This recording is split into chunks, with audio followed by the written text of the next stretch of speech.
अस्सलाम वालेकुम। एआई जियो नेविगेटर्स की पॉडकास्ट सीरीज में आपका बहुत खुश आमदीद। आज हमारे मेहमान हैं तैयब शाह। तैयब शाह एक रिसर्चर हैं। ये कनाडा और पाकिस्तान में इनका बहुत डाइवर्स एक्सपीरियंस है। जियो स्पेशल रिसर्चर हैं ये। इसके अलावा इनका एक्सपीरियंस रिसर्च और सोशल डेवलपमेंट साइड पर भी है। अस्सलाम वालेकुम सर।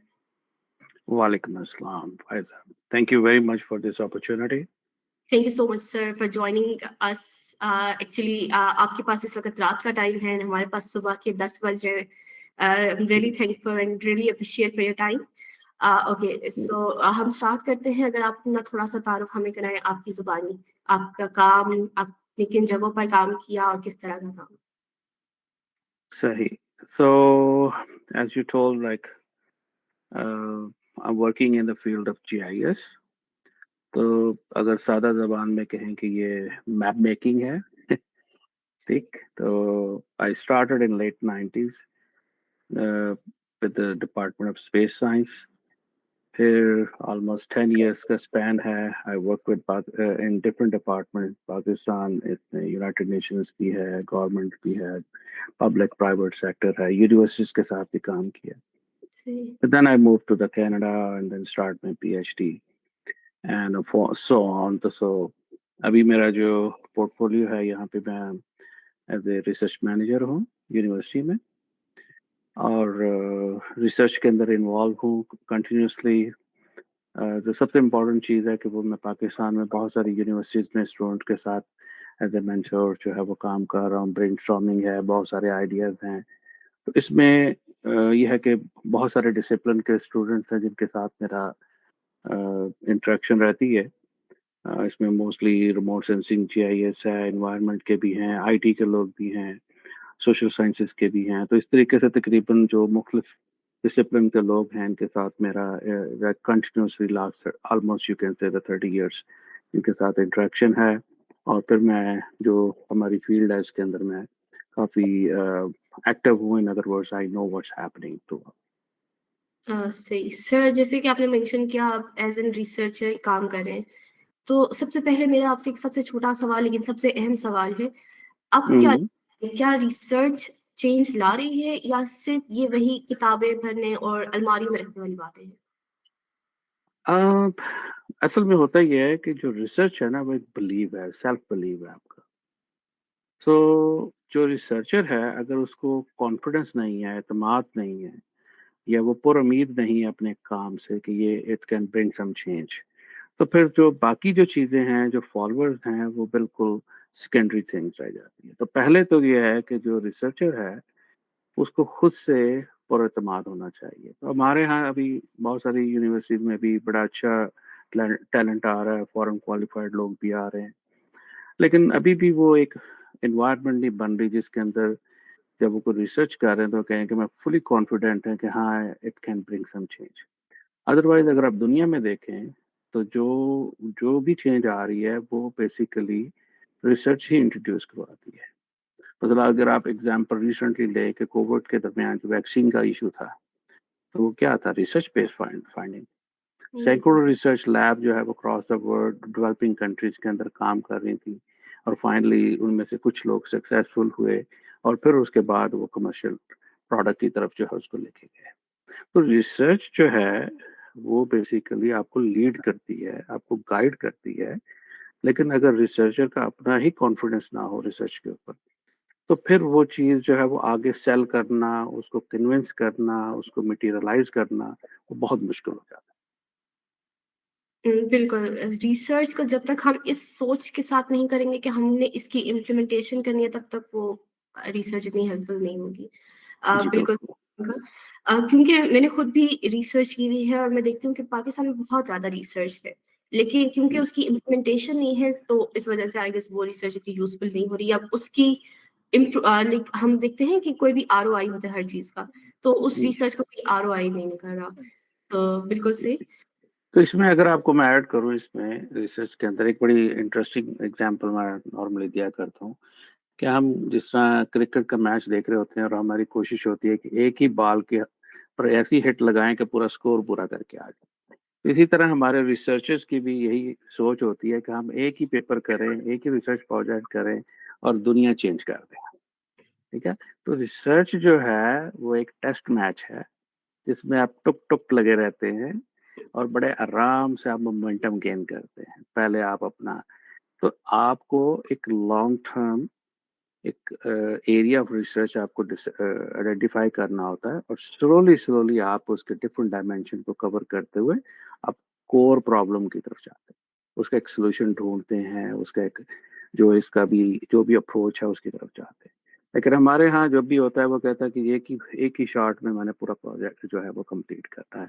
तो इस ये जो चीज़ है, ये भी बड़ी नुकसानदेह है कि हमारे यहाँ जो रिसर्च के अंदर एक डेप्थ होती है, कंटिन्यूटी होती है, वो नहीं है। मतलब एक प्रोजेक्ट के बाद आपको या तो सेम प्रोजेक्ट्स रिपीट होता हुआ नज़र आएगा बिल्कुल।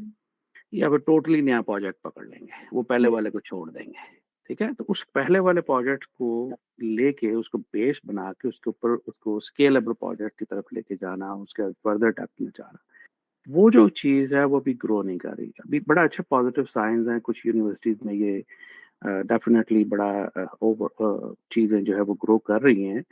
लेकिन ओवरऑल अगर हम बात करें अभी भी अक्रॉस डिफरेंट यूनिवर्सिटीज़ तो अभी काफ़ी मेहनत की ज़रूरत है हमें। हमें लाइक लेकिन अच्छा साइन ये है कि बहुत सारे रिसर्चर्स फॉरेन क्वालिफाइड फैकल्टीज़ जो है वो काम जॉइन कर रही है, they are trying their level best. लेकिन बहुत सारे इश्यूज़ हैं, हमारे जो एडमिनिस्ट्रेटिव इश्यूज़ हैं वो भी मौजूद हैं। लेकिन फिर भी ये कि रिसर्चर्स को इटसेल्फ जो है ना वो एक थोड़ा-सा अपने आप के अंदर एक कॉन्फिडेंस जो सेल्फ बिलीव होता है, वो बिल्ड करने की ज़रूरत बिल्कुल, बिल्कुल, इसकी बहुत ज़्यादा ज़रूरी है और पाकिस्तान का आई गेस डायलेमा ही यही है। अब हम बात करते हैं आपने डिफरेंट एरियाज़ में रिसर्च की है। तो अगर हम आपकी रिसर्च की बात करें या जिन एरियाज़ में आपने रिसर्च की है, जैसे आपने सोशल डेवलपमेंट की रिसर्च की है और आपकी वो रिसर्च पाकिस्तान में किस हद तक इम्प्लीमेंटेबल है? इस बारे में अगर आप बताएँ थोड़ा? है। हाँ, मेरे काफ़ी जब काम शुरू किया पाकिस्तान में अर्ली डिफरेंट रिसर्च प्रोजेक्ट्स के ऊपर, तो एक चीज़ मुझे बार-बार स्ट्राइक कर रही थी कि how we can make the change in a big like overall हम कैसे चेंज लाएँ? सोसाइटी के अंदर मुख्तलिफ डिसिप्लिन्स हैं, डेमोक्रेटिक वे है, सोशल चेंज है या कोई हेल्दी जो सिटीज़नशिप जिस तरह का लेते हैं, जैसे कहते हैं हेल्दी ब्रेन होगा तो नेशन भी डेवलप तो there are different philosophies, economic theories हैं। तो हमारे यहाँ ऑलमोस्ट सारी टेस्ट हो चुकी हैं, ठीक है? और अभी तक तो कोई पॉज़िटिव रिसर्च ट्रेंड नहीं है, जो भी अब न्यूज़ उठा के देखते हैं तो हमें पता चलता है कि हमारा लोन बढ़ता जा रहा है, सोशल इंडिकेटर्स गिरते जा रहे हैं, जो आउट ऑफ स्कूल चिल्ड्रन हैं उनकी तादाद बढ़ती जा रही है, बर्डन ऑफ डिज़ीज़ भी बढ़ता जा रहा है, लॉ एंड ऑर्डर का इश्यू भी हमारा कंट्रोल में नहीं है, ठीक है? तो बहुत सारे जो इश्यूज़ हैं हमारे और इमिग्रेशन जो है लोग छोड़ के जा रहे हैं, उनकी तादाद में एकदम से सर्ज आ रही है। There are so many things going on, so which indicates कि अभी हालात हमारे पॉज़िटिव डायरेक्शन पे नहीं है, ठीक है? तो इस सूरत में जब हम सोचते हैं कि हमें क्या करना चाहिए, हाउ रिसर्च या हमारा जो क्रिटिकल थिंकिंग है या कोई एक्सपीरियंस है फॉरेन कंट्रीज़ का, वो कैसे हमें कोई एक आइडिया दे सकता है, कोई एक ऐसी थिंकिंग दे सकता है जिससे हम चेंज प्रोसेस को या जो हम चाहते हैं उन टारगेट को अचीव कर सकें। उसमें मैंने काफ़ी सोचा है, मेरा एक अपना एक पॉइंट ऑफ व्यू है जिसमें बहुत सारे लोग पार्शली एग्री भी करते हैं और पाकिस्तान के हालात के मद्देनज़र रखते हुए तो वो उनको शायद वो नामुमकिन नज़र आता है। तो but I have my own thinking कि अगर हम एक छोटी-सी चेंज ले आएँ अपने ओवरऑल कह सकते हैं कि जो भी हमारा सिस्टम है, एक छोटी-सी चेंज लाएँ, it can be trigger a big change. So I have my own thinking and I believe कि it could be a very workable solution. अभी जैसे आपने मेंशन किया सोशल इश्यूज़ पाकिस्तान में बहुत ज़्यादा सॉल्यूशन इश्यूज़ बहुत ज़्यादा हैं। उन इश्यूज़ के सॉल्यूशंस भी आई गेस पाकिस्तान में कहीं न कहीं प्रेज़ेंट हैं इस वक़्त। मैं अगर आपसे जिन इश्यूज़ को अभी आपने मेंशन किया या इनसे हट के अगर like education, health, law and order, every situation like issue present इन पाकिस्तान। अगर आपसे पूछा जाए कि आपको क्या लगता है कि कौन-सा ऐसा इश्यू है जो बहुत कोर इश्यू है, और अगर आप उसको सॉल्व करने के लिए कोशिश करें, तो पाकिस्तान के बहुत से मसाइल हल हो सकते हैं। या दैट्स वेरी इंटरेस्टिंग वे। अगर हम इसको देखें कि क्योंकि जब भी चेंज आती है तो हमें चेंज के लिए देखना पड़ता है कि स्टार्टिंग पॉइंट क्या है, हुँ, जो ट्रिगर करेगा, और फिर उसके बाद जो है वो ऑटोमेटिकली बाकी चीज़ें उनको सपोर्ट करती जाएँगी, they will be become a big change. हुँ, तो इसमें मेरी जो अपनी अप्रोच है वो ये है कि एक स्मॉल छोटी-सी चेंज है अगर पाकिस्तान ले आए, तो इसमें हम बहुत बड़ी चेंज जो है वो इसको देख सकते हैं, बहुत बड़ा ओवरऑल जो डेवलपमेंट सेक्टर में चेंज आ सकती है, हमारे बहुत सारे सोश इंडिकेटर्स इम्प्रूव हो सकते हैं, और देन एज़ आउटकम हमें उसका बेनिफिट भी मिल जाता है। तो उसमें जो मेरा जो पॉइंट ऑफ व्यू है, वो है कि जिस तरीके से हम अपने बच्चों को एजुकेशन देते हैं, उसके अंदर एक तब हमें एक चेंज लानी है। उसमें अभी तक का जो सिस्टम है, इसमें प्राइवेटाइज़ेशन जो है वो बहुत ज़्यादा है, जी, बिल्कुल। और उससे है स्कूलों के अंदर जो है ग्रुपिंग हो चुकी है। जिसे हम कहते हैं कि सेग्रीगेशन है सोसाइटी के अंदर, और हर सोसाइटी के डिफरेंट तबके ने अपने लिए स्कूल बना कर रखे। अब अगर गवर्नमेंट एक लम्हे के लिए सोचे कि दुनिया में जो डेवलप कंट्रीज़ हैं, मसलन मैं जब आउट ऑफ पाकिस्तान गया और मैंने इंटरनेशनल स्टूडेंट्स के साथ थोड़ा टाइम स्पेंड किया, तो मुझे नज़र ये आया कि जितने भी डेवलप कंट्रीज़ हैं दुनिया में, या वो अभी भी या किसी रीसेंट पास्ट में, वो स्कूल कैचमेंट एरियाज़ के ऊपर फ़ोकस करते हैं। मतलब यहाँ पे कनाडा में जिस शहर में मैं रह रहा हूँ, या बाकी भी जो भी बड़े शहर हैं, उसमें आप अपने बच्चों के लिए स्कूल चूज़ नहीं कर सकते।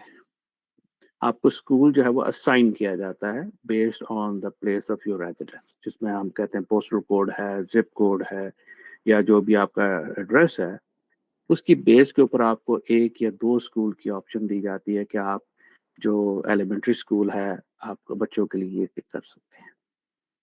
अब उसका शुरू में तो जब हम आए, बड़ा मुश्किल हुआ कि ये क्या बात है, अभी हमें तो अपनी मर्ज़ी का स्कूल चाहिए, बेस्ट स्कूल चाहिए हुँ, बच्चों के लिए।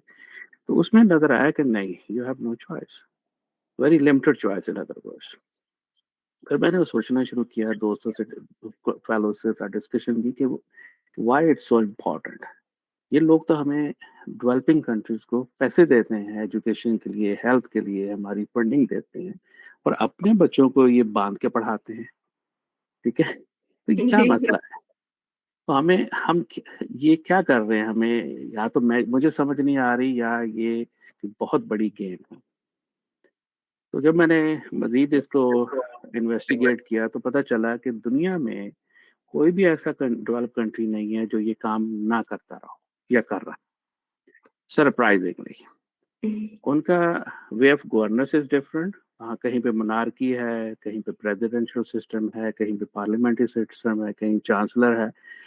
Different way of governance, it means वो डेवलप हैं, लेकिन उसमें गवर्नेंस का कोई बहुत ज़्यादा हाथ नहीं है, क्योंकि they are very different methods.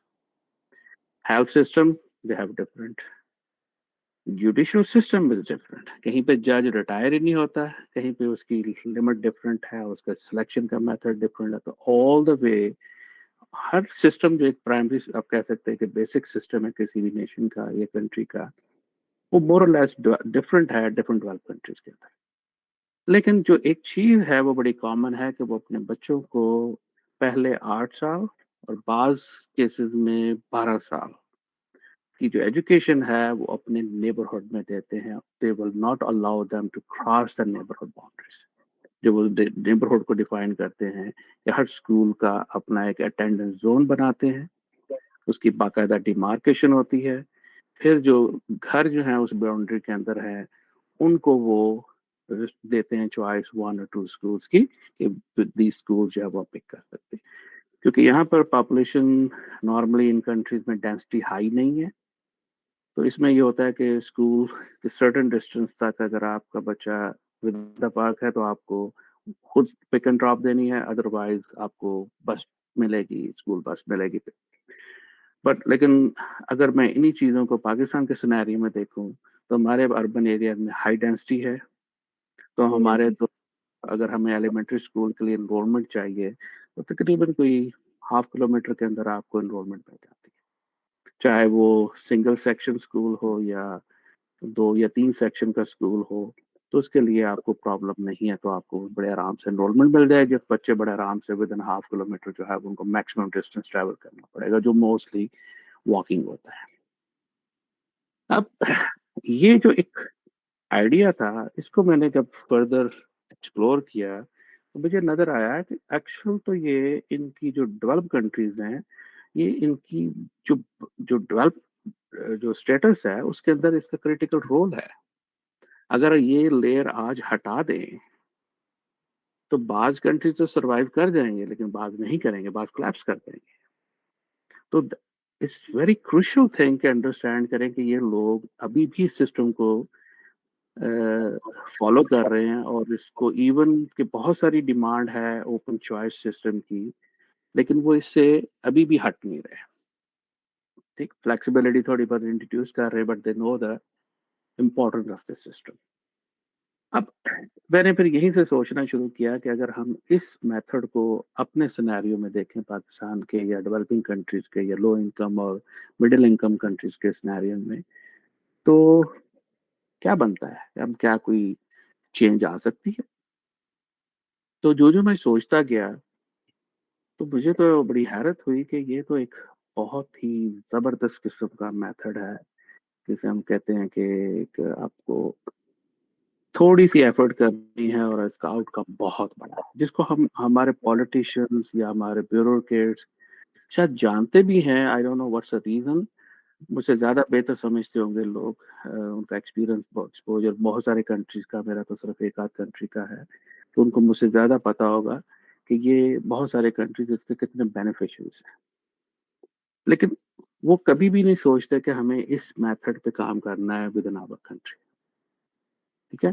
तो मेरा जो ज़ाती राय है वो ये है कि अगर पाकिस्तान अपने अर्बन एरियाज़ में पर्टिकुलरली, जो हमारे all district headquarter, provincial headquarter, divisional headquarter, जितने भी हमारे ऐसे अर्बन एरियाज़ हैं जहाँ पे सारे फाइनेंशियल डिसीजंस होते हैं, बिल्कुल।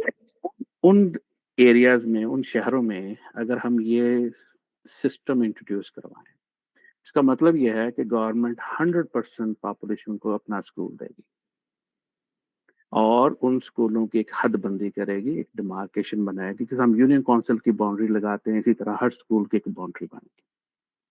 और जो लोग होंगे उस बाउंड्री के अंदर जो स्कूल होगा उसमें जाएँगे, और थोड़ा-सा फ्लेक्सिबिलिटी माइनर सी रख सकते हैं कि डिफरेंट ऑप्शंस होती हैं, लेकिन आपकी 96-97% ऑफ द पॉपुलेशन वो अपने ही असाइन किए हुए स्कूल में जाएगी। अगर ये हो जाए, हम किसी भी तरीके से वो स्कूल बना के उस पॉपुलेशन को इनकरेज करें, फोर्स करें, जो भी मेथड हो सकता है, क्योंकि it's a state responsibility to provide the basic education. तो अभी हम लोग देख रहे हैं कि मैट्रिक तक फ्री एजुकेशन ऑलमोस्ट हर प्रोविंस के अंदर मौजूद है। तो अगर हम ये इंश्योर कर दें, क्वालिटी को ले आएँ और इक्वालिटी को ले आएँ, तो इससे बहुत सारी चीज़ें एड्रेस होना शुरू हो जाएँगी, ठीक है? तो इसमें मैं आगे, अगर आपको क्वेश्चन है तो डेफ़िनेटली, अदरवाइज़ इसमें मैं, ये is my best friend subject है, तो इसमें मैं तो बहुत ज़्यादा इसमें कंटिन्यू कर सकता हूँ आगे। बिल्कुल, ये एक बहुत अच्छा पर्सपेक्टिव है और ये आइडिया, इस आइडिया से सिर्फ़ एजुकेशन नहीं, इससे इक्वालिटी, फिर हम जैसे जेंडर की बात करते हैं तो वो भी कंट्रोल में आएगी, और बहुत सारे लाइक एक एक सर्टेन एरिया की पॉपुलेशन पे बहुत अच्छा काम किया जा सकता है सिर्फ़ इस एक प्रोजेक्ट को लॉन्च करके। और इससे इससे अगर हम देखें तो सिर्फ़ एसडीजी, एजुकेशन वाला जो एसडीजी है, अगर हम सिर्फ़ उससे बात करें, तो हुँ, हुँ।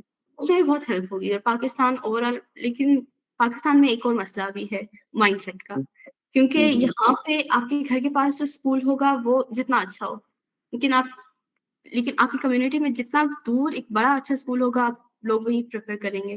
तो आई गेस माइंडसेट को चेंज करना फर्स्ट स्टेप होगा इस प्रोजेक्ट को लॉन्च करने के लिए। लेकिन अदरवाइज़ जी। Uh, I otherwise I agree with you, I agree with you. It's जो इसको कहते हैं बिहेवियरल चेंज। येस। जो बिहेवियरल चेंज होती है वो बहुत मुश्किल काम होता है।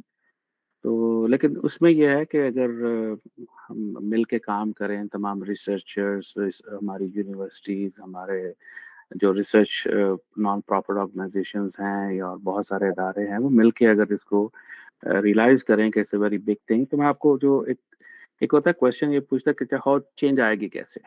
बिल्कुल। ठीक है? मतलब मेरा कहते हैं कि ठीक है, जैसे स्कूल बाउंड्री बन गई, स्कूल आपको दे दिया, लेट्स सपोज़ लाहौर में मेरा ख्याल है कि कोई अ, पब्लिक स्कूल कोई 1000-1200 होंगे, ठीक है? तो उसमें 7 6-7 हज़ार प्राइवेट स्कूल्स हैं, ठीक है? तो 7-8 हज़ार टोटल स्कूल है मेरा ख्याल, और पूरे पंजाब में मैं देख रहा हूँ कि 42,000 है पब्लिक स्कूल्स, ठीक है? तो अगर इसको डबल कर देंगे तो 80 और 90,000 के करीब ले जाएँ, 100,000 के करीब ले जाएँ, आपको पंजाब में स्कूल बनाने। तो जितने स्कूल हैं, इतने मज़ीद आपको बनाने हैं। अच्छा, अब ये चेंज आएगी कैसे और आप वो कॉस्ट अफ़ोर्ड कैसे करें?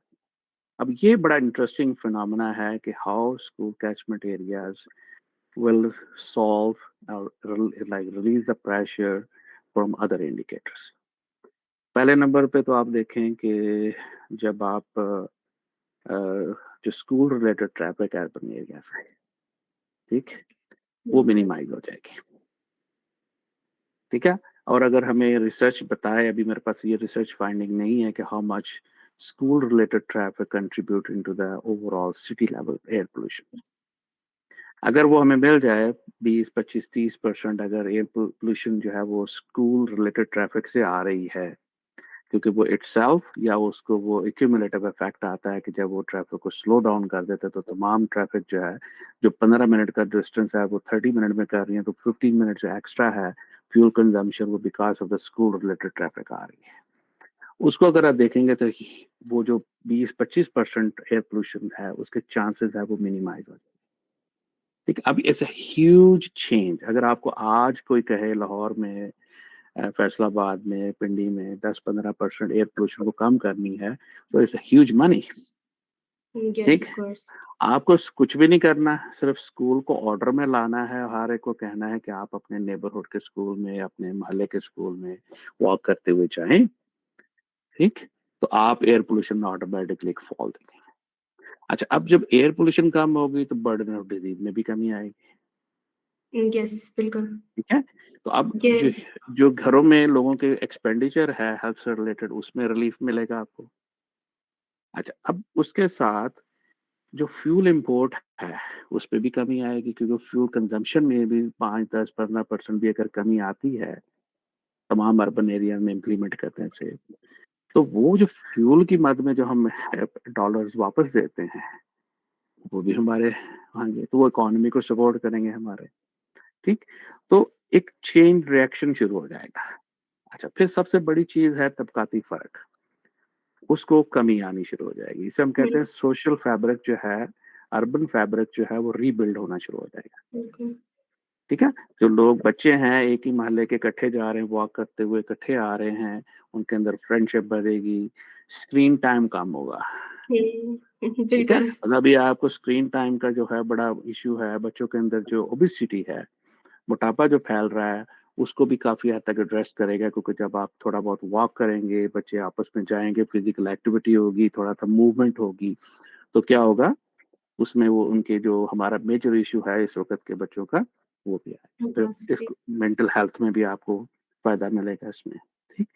इसके साथ पेरेंट्स जो हैं या ग्रैंड पेरेंट्स जो हैं, वो बच्चों को छोड़ने के लिए जब जाते हैं, छोटे बच्चों को जो पहली दूसरी क्लास के हैं, तो वो उनको नॉर्मली वॉक करते हुए जाते हैं, वॉक करते हुए आते हैं, तो नॉर्मली उनको एक अपॉर्च्युनिटी मिलती है वॉकेबिलिटी की, बिल्कुल।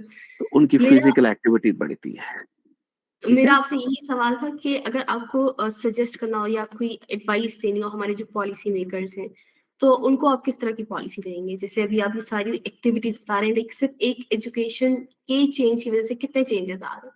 तो इसी को अगर हम पॉलिसी मेकिंग में चेंज करें तो इसको मैं पहले लेके जाता हूँ आपका वेरी फर्स्ट क्वेश्चन कि रिसर्च। अब बिल्कुल। अगर हमें इन सारी चीज़ों को जो मैं बता रहा हूँ, तो ये बड़ी रफ़ फॉर्म में है, एक मेरा एक आइडिया है या मेरी एक थोड़ी बहुत एस्टिमेशन है या एक्सपीरियंस बेस्ड आइडिया है। तो पहले तो हमें यूनिवर्सिटीज़ को एनकरेज करना है कि आप इस किस्म की रिसर्च करें।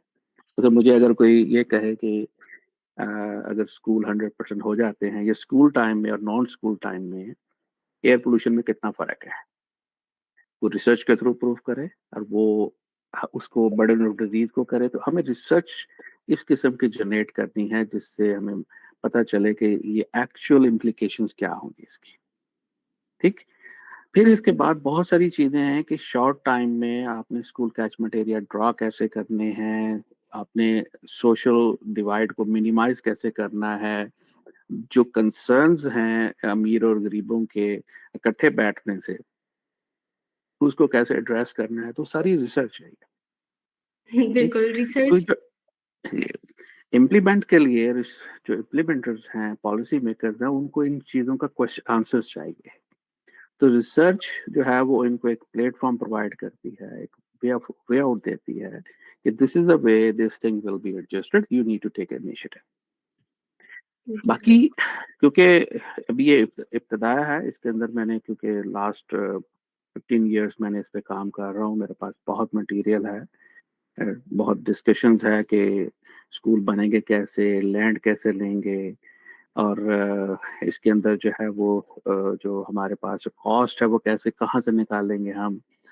तो और उसको फिर हमने उसकी जो ओनरशिप है वो कैसे लोकल कम्युनिटीज़ को देंगे और जो इश्यूज़ हैं हमारे, जो कंसर्न्स हैं अमीर-गरीब का बच्चा जब इकट्ठा बैठेगा तो there are so many things, उनका कैसे रिज़ॉल्व करेंगे, तो बहुत सारे हैं। फिर स्कूल को कैसे हम सेंटर ऑफ द कम्युनिटी बनाएँगे, कैसे उसको हम मल्टीपर्पज़ बिल्डिंग बनाएँगे कि वो सस्टेनेबल हो, अपनी कॉस्ट निकाले, किस तरीके से इलेक्ट्रिसिटी वो अपनी बेयर करे, वाटर सप्लाई जो है वो वाटर ट्रीटमेंट प्लांट की शक्ल में हो, उसकी फैसिलिटी जो आफ्टर आवर में कैसे यूज़ हो, कैसे कम्युनिटी डिफरेंट किस्म की डोनेशन दे, लाइब्रेरी किसी के नाम पर हो, हॉल किसी के नाम पर हो, वो सारे डोनेशनें दें लोग अपने बड़ों के नाम पे कुछ चीज़ करने के लिए। तो एक किस्म का जो आप स्कूल बनाएँगे तो वो आपको कम्युनिटी से कैसे उसके अंदर जो है वो आपने उसको उसको इंटीग्रेट करना है और उनसे रिसोर्स जनरेट करने हैं, ठीक? फिर बिल्कुल सही आफ्टर आवर स्कूल को अगर आप कॉम्प्लेक्स की शक्ल में, स्पोर्ट्स कॉम्प्लेक्स की शक्ल में लें, ठीक? फिर उनके जो जो 2-3 रूम ऐसे हों जो आप रेंटिंग के लिए काम कर सकें, मतलब बहुत सारी मीटिंग्स होती हैं, फार्मास्यूटिकल मीटिंग्स हैं, फार्मर्स की हैं और बहुत सारे लोग हैं, उनको जो छोटे-छोटे ये जब वेन्यू चाहिए होते हैं, तो आप वहाँ से रिसोर्सेज़ जनरेट करें, ठीक? बिल्कुल, बहुत अच्छा एक आइडिया है और अगर आपको इस आइडिया में हमारी लाइक इस प्रोजेक्ट में हमारी ज़रूरत हो तो बिल्कुल हम इस आइडिया पे मिल के भी काम कर सकते हैं क्योंकि सिर्फ़ एक एजुकेशन के लाइक स्कूलिंग एक ऑर्डर में लाने से जी, कितना बड़ा सोसाइटी में इम्पैक्ट पड़ सकता है। इससे आई गेस सोशल स्टेटस में जो हमारी सोसाइटी में इतना बड़ा गैप आता जा रहा है, लेकिन अगर हम सिर्फ़ देखें कि तुम्हारा बच्चा किस स्कूल में जा रहा है, तुम्हारा किस स्कूल में जा रहा जी, है, तो आई गेस ये बहुत बड़ा गैप क्रिएट हो रहा है, तो उस गैप ऑफ को रोकने कोर्स। के लिए बहुत बड़ा एक प्रोजेक्ट है। इस गैप की कॉन्सिक्वेंसेस में करप्शन में कमी नहीं आ रही। आप कोई भी लॉ बना लें, पेरेंट्स जो हैं अपने बच्चों के फ्यूचर के लिए हर काम करने को देने को चाहते बिल्कुल, हैं। अगर आप उनको इक्वल अपॉर्च्युनिटीज़ दे दें, कि जहाँ पर अमीर और गरीब का बच्चा एक ही लाइन से अपनी लाइफ लाइफ स्टार्ट कर रहा है, तो उनके अंदर जो है वो आपको देखेंगे कि बहुत ज़्यादा कमी आना शुरू हो गई। आप बिल्कुल, जो काम कानून बना के उसको एनफोर्स करके नहीं कर सकते, एक सिर्फ़ सोशल चेंज लाने से पेरेंट्स को एक विजुअलाइज़ करवाने के लिए कि आपके बच्चा जो है वो all the childrens are equal, ठीक? बिल्कुल, वो जो चीज़ है अगर आ जाएगी तो आप देखेंगे कि करप्शन में कैसे कमी आएगी। फिर देखिए जो सरकारी गाड़ियों का या बहुत सारे जो रिसोर्सेज़ हैं वो आप कह सकते हैं कि मिसयूज़ भी होता है, वो रिड्यूस हो जाएगा। बिल्कुल, अच्छा फिर ऑफ़िस के अंदर जो है वो एक चीज़ देखने में आती है कि जब सुबह और स्कूल टाइम में जो ऑफ़िसर्स हैं वो मोस्टली फ़ोन उठा के तो घर में ड्राइवर के साथ बात हो रही है, कहाँ है, बच्चा वेट कर रहा है, तो वो अपने काम में कंसंट्रेट नहीं कर सकते। बिल्कुल, ठीक है? तो आपको वो टाइम ज़्यादा मिलेगा। तो वो बिल्कुल, काम क्या जब आप एक काम में कंसंट्रेशन से काम करते हैं, वो that convert into the development, ठीक? तो बहुत सारी छोटी-छोटी चीज़ें हैं, हर जगह एक पॉज़िटिव इम्पैक्ट जाएगा। अच्छा वो जो पॉज़िटिव इम्पैक्ट होगा तो उसका हम कहते हैं वो एक क्युमुलेटिव इम्पैक्ट आता है। जिस तरह आप छोटे-छोटे रिसर्च प्रोजेक्ट इंडस्ट्री लगाते हैं, तो उनकी जब ईआई करते हैं, environmental impact yes, assessment yes. करते हैं, तो वो नॉर्मली ओके होती है। हुँ, लेकिन जब आप 100 डेढ़ 100 इंडस्ट्री लगा देते हैं, हर एक की ईआई तो क्लियर है, लेकिन जब आप फिर देखते हैं प्रॉब्लम तो बढ़ रही है, बिल्कुल, एनवायरमेंट क्योंकि उसके एक्यूमुलेटिव इम्पैक्ट आता है। यही हम बात है। क्यूमुलेटिव इसी तरह छोटी-छोटी चीज़ें हैं जिनको हम समझ रहे हैं कि इनका कोई बहुत ज़्यादा पॉजिटिव इम्पैक्ट नहीं होगा। लेकिन जब उसका क्यूमुलेटिव इम्पैक्ट देखेंगे तो बहुत बड़ा होगा। तो वो एक नेशन को अ, नीचे से उठा के ऊपर तक ले जाने की पावर रखता है। बिल्कुल सही, ये बहुत अच्छा प्रोजेक्ट है और इस पे हमारे पॉलिसी मेकर्स को भी करना चाहिए। आप ज़रूर इस पे काम करें और इसका इम्पैक्ट बहुत बड़ा होगा। जैसे छोटे-छोटे स्टेप्स मिलके एक बड़ा स्टेप बनता है and change is not an overnight thing. या इसमें सदियाँ डेफिनिटली लगती हैं, इसमें साल लगते हैं। तो आप बिल्कुल एग्री स्टार्ट विद करें। यू। ये पाकिस्तान की इकोनॉमी, सोशल और लाइक मेजर इश्यूज़ को एड्रेस करेगा, करप्शन एंड और लाइक बहुत बड़े-बड़े एंड जैसे या पाकिस्तान में आपने लाहौर की एग्ज़ाम्पल दी थी। लाहौर में जब सर्दियाँ स्टार्ट होती हैं, एयर पॉल्यूशन स्टार्ट होती है, सबसे पहले बंद ही स्कूल होते हैं। जी। और वो उसमें जब लाइक इन सब चीज़ों को हम गैदर अप करेंगे तो ये बहुत बड़ा चेंज लाएगा हमारे जी, environment, social, economic, health, education सब इश्यूज़ को एड्रेस करेगा। Thank you definitely. So much sir. अभी हमारा एक सेकंड राउंड स्टार्ट होता है। सेकंड राउंड में हम रैपिड फायर राउंड करते हैं। इसमें छोटी-छोटी 3-4 स्टेटमेंट्स होंगी हुँ, एंड हुँ। आपको ज़हन में जो भी उस स्टेटमेंट के रिलेवेंट आपके ज़हन में जो लाइक बात आए आपको जवाब देना होगा। अगर मैं आपसे सवाल करूँ सस्टेनेबल एजुकेशन के बारे में एक लफ्ज़, तो वो एक लफ्ज़ क्या होगा? चेंज डाटा जैसे आपने बताया आप जीआईएस एंड रिमोट सेंसिंग पे काम करते हैं, तो डाटा और intuition what drives better decisions? I will go with the data. So the most powerful use of maps you have ever seen? Oh! It's the micro planning.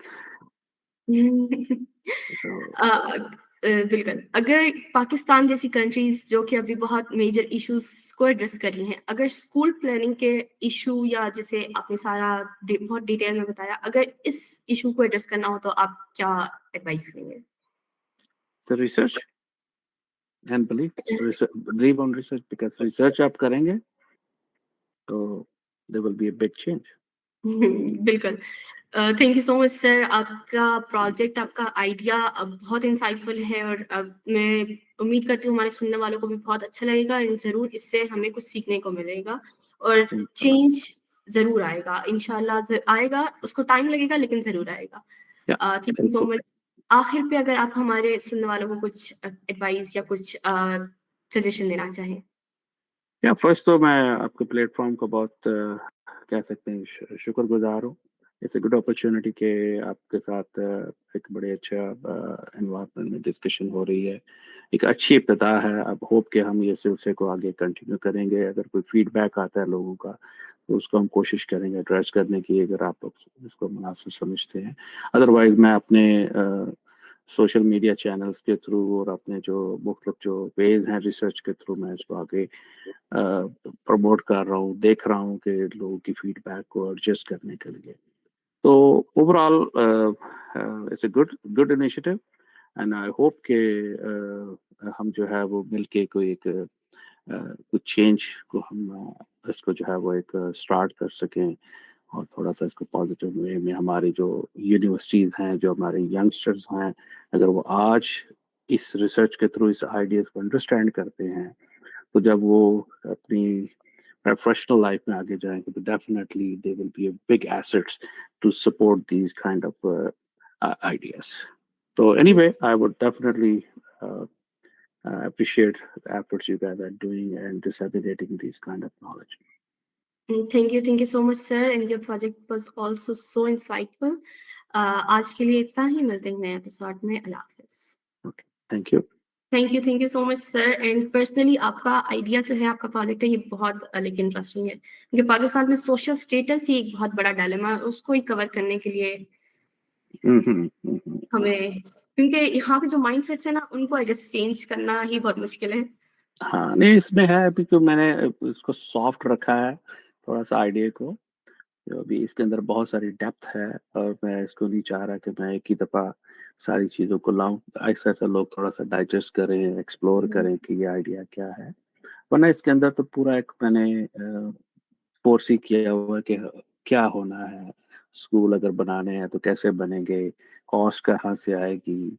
हुँ, उसके जो issues हैं, जैसे कि आप सबसे बड़ा इश्यू है कि प्राइवेट स्कूल्स हैं, उसके अंदर 8-10 लेवल्स हैं। येस,